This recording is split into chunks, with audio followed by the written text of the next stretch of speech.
Muy buenos días, queridos amigos de Radio Cristiandad. Estamos en estos especiales para conmemorar los 10 años de la traición de la neofraternidad sacerdotal San Pío X. En nuestro blog, en la columna Misterios de Iniquidad, pueden encontrar ustedes los textos que ya hemos ido publicando, los que hemos publicado hoy y los que Dios mediante publicaremos hasta el día 22 inclusive. Recordemos que el lunes 21 de enero de 2019, este próximo lunes 21, se cumplirán 10 años de la aceptación y del agradecimiento del levantamiento de la excomunión por parte de las autoridades de la neofraternidad sacerdotal San Pío X. Hemos publicado ayer el decreto del cardenal Gantin, por el cual él daba a conocer, según Roma, que Monseñor Lefebvre, Monseñor de Castromayer y los 4 consagrados obispos habían incurrido en la pena de excomunión late sentencia. Pues bien, el sábado 17 de enero de 2009, Monseñor Bernard Ferré partía de Roma con el decreto en el bolsillo, con firma del 21 de enero y para ser publicado el lunes 26 de ese mes. Y ese nuevo decreto sancionaba el levantamiento de la excomunión.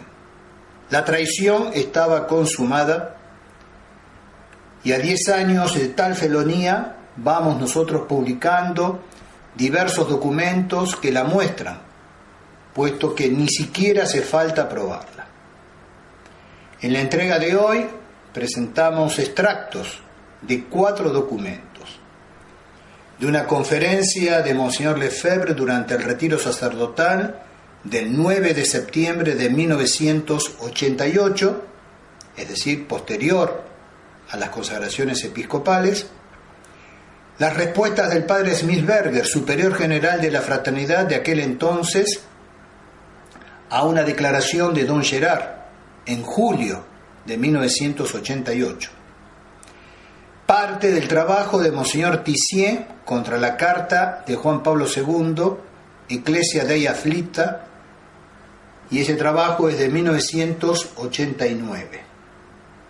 Y por último, extractos de una entrevista a Monseñor de Castromayer, el co-consagrante de los 4 obispos, en aquella jornada memorable del 30 de junio de 1988. Comencemos entonces con la conferencia de Monseñor Lefebvre durante el retiro sacerdotal el 9 de septiembre de 1988.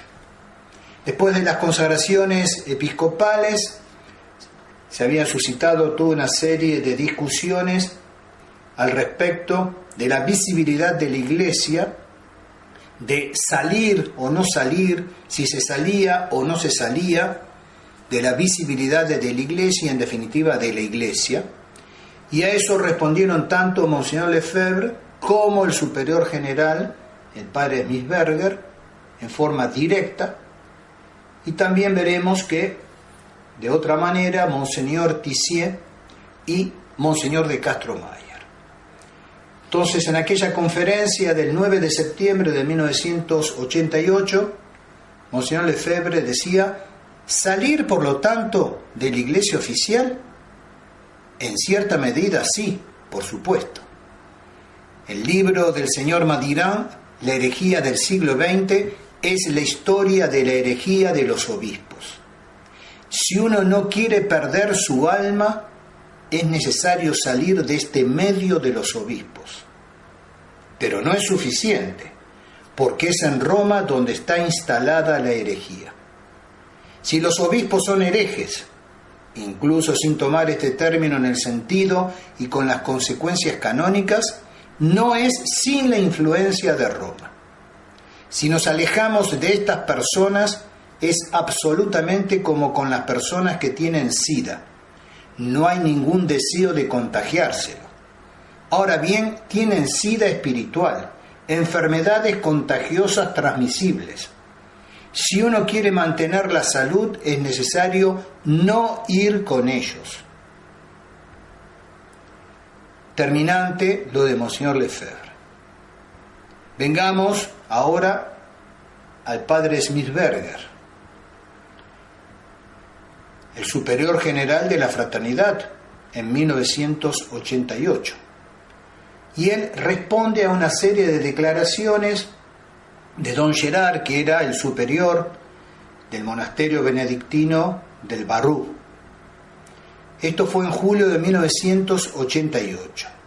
Y vamos a ir viendo intercaladas entonces lo que dice don Gerard y la respuesta del padre Smithberger, superior general de la fraternidad. Don Gerard: es perjudicial para la tradición de la Iglesia ser relegada fuera de su perímetro oficial visible. Esto es contrario al honor de la esposa de Cristo.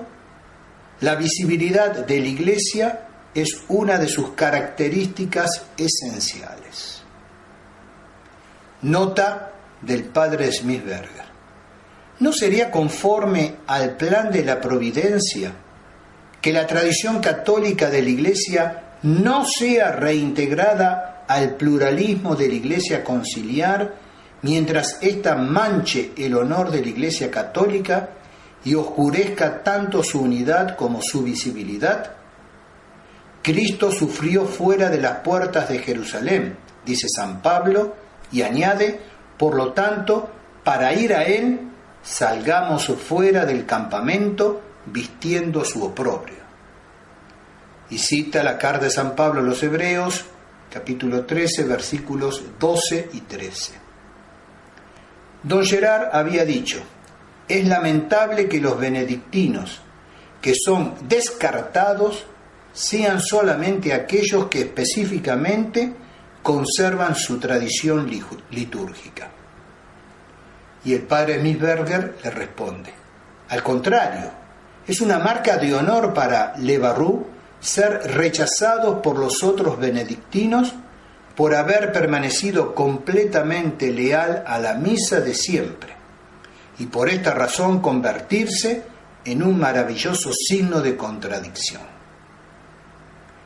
Don Gerard había dicho: obtener el levantamiento de la suspensión ad divinis para nuestros sacerdotes constituye un punto de vista misionero, es decir, que el máximo de fieles y los jóvenes, estudiantes, scouts, seminaristas puedan asistir a nuestras misas sin verse obstaculizados por su capellán o su obispo. Y el padre Smithberger le respondió: si estos sacerdotes del Barrú se consideran válidamente suspendidos, vivieron durante 15 años en pecado mortal. Si piensan que su llamada suspensión perjudica la irradiación apostólica, están equivocados. La cruz es más fecunda que la facilidad. Además, deben preferir a la irradiación misionera del Barrú, que es su propio bien, la irradiación de la tradición en su cohesión indispensable. Se trata del bien común de la tradición, primacía del bien común. Hasta ahí el padre Smithberger, superior general de la fraternidad, respondiendo a aquellas declaraciones de don Gerard. Veamos ahora parte del trabajo de Monseñor Tissier, titulado Ecclesia Dei Afflicta. Fue redactado en 1989 y decía, entre otras cosas: la Iglesia de Dios está afligida por las consagraciones del 30 de junio o por la ocupación de Roma y de la sede santa por la ideología modernista. Por el momento, y desde hace 25 años, el Santo Padre está ocupado por una ideología extranjera a la fe católica. ¿Cómo pretendéis que el romano pontífice pueda, en estas condiciones internas de su mente, gobernar normalmente la Iglesia Católica. Está moralmente impedido.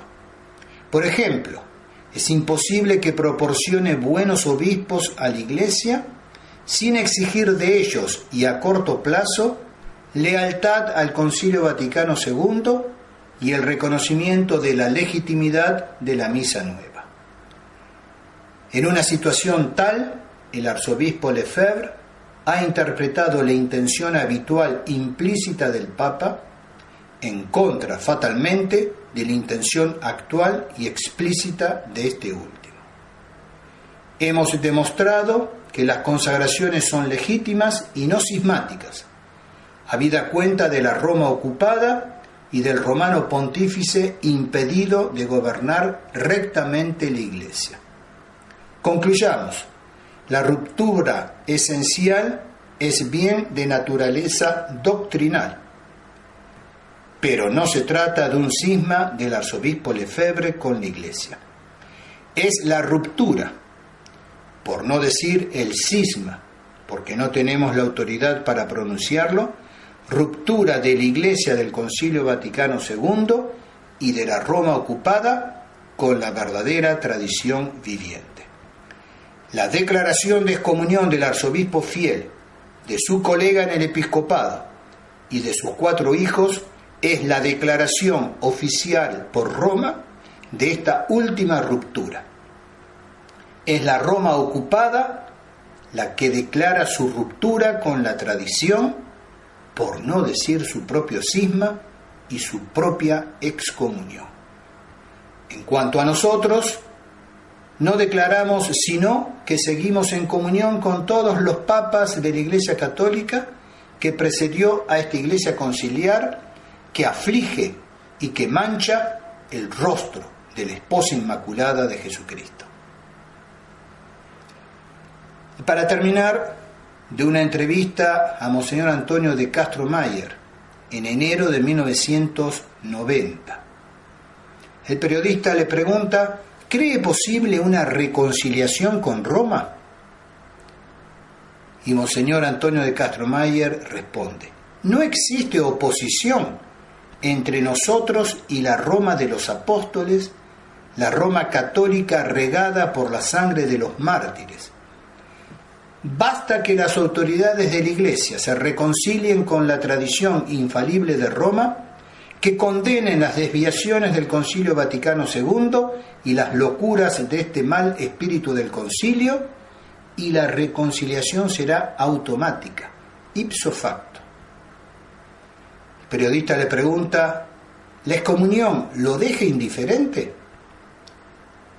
Y Monseñor de Castro Mayer responde: indiferente no, incluso inválida ella me entristece, porque muestra el lamentable estado donde se encuentra la parte humana de la Iglesia.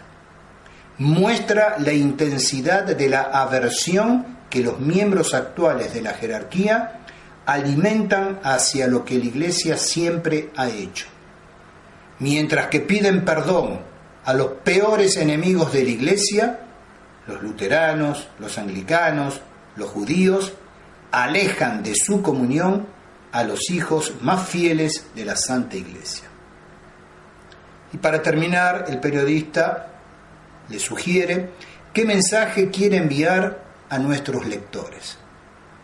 Y la respuesta: permanezcan firmes en la fe, guarden cuidadosamente el tesoro que se les confió, la tradición católica. Por la gracia de Dios, le transmití eso mismo que recibí de la Iglesia, lo que aprendí en el seminario en Roma, la doctrina de los padres de la Iglesia, de los apóstoles, de nuestro Señor. Tradidi quod et addacepi. ¿Qué es lo que puedo desear? Sino que todos los católicos guarden inviolable este tesoro inestimable. Hasta aquí estos 4 textos muy sucintos, pero que muestran que la ruptura no puede ser más evidente. Ahora bien, en Roma tenían y tienen sida espiritual, enfermedades contagiosas transmisibles. Si uno quiere mantener la salud, como decía Monseñor Lefebvre, es necesario no ir con ellos. Ya sabemos lo que daría como resultado el test del VIH doctrinal de la Neofraternidad Sacerdotal San Pío X. Por ejemplo, Benjamin Grechner, redactor principal de Cat News, entrevistó al padre Franz Ximilberger. Por supuesto, esto después de haber aceptado el levantamiento de la excomunión. Y él declaró: con Benedicto XVI, la barca de la Iglesia navega en adelante sobre aguas más tranquilas. La rehabilitación del santo sacrificio de la misa en su forma tradicional, el retiro del decreto de excomunión, los debates doctrinales con el Vaticano son actos muy positivos de este pontificado. Esto prueba hasta que el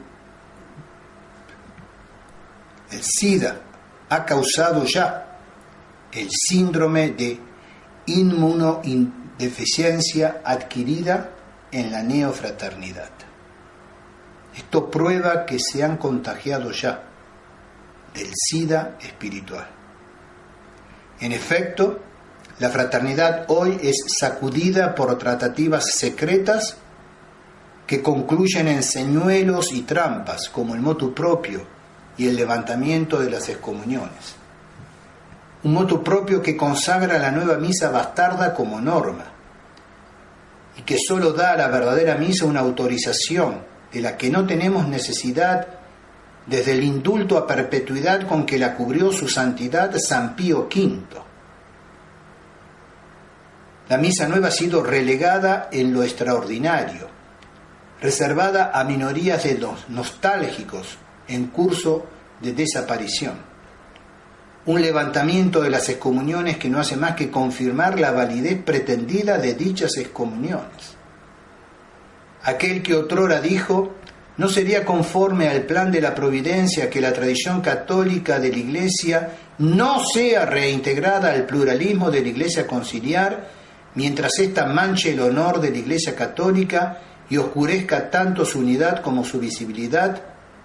Aquel que dijo: Cristo sufrió fuera de las puertas de Jerusalén, y que añade: por lo tanto, para ir a Él, salgamos fuera del campamento, vistiendo su oprobio. Aquel mismo, el 19 de febrero de 2016, declaró: en 1975, la fraternidad fue enviada al exilio. Queremos regresar del exilio en el cual estamos actualmente. 19 de febrero del 2016. Van a ser 3 años cuando el padre Misberger dijo esas graves palabras: queremos regresar del exilio en el cual estamos actualmente. Por esto, y por lo que aún falta considerar en los días siguientes, los documentos que todavía tengo que entregar, las palabras de Monseñor Lefebvre se aplican actualmente no a la Iglesia conciliar, sino a la Neofraternidad Sacerdotal San Pío X. Si uno quiere mantener la salud, es necesario no ir con ellos. Si uno quiere mantener la salud espiritual, la sana doctrina, es necesario no ir con los miembros de la Neofraternidad. Dios mediante, mañana continuaremos con otros tantos documentos muy importantes.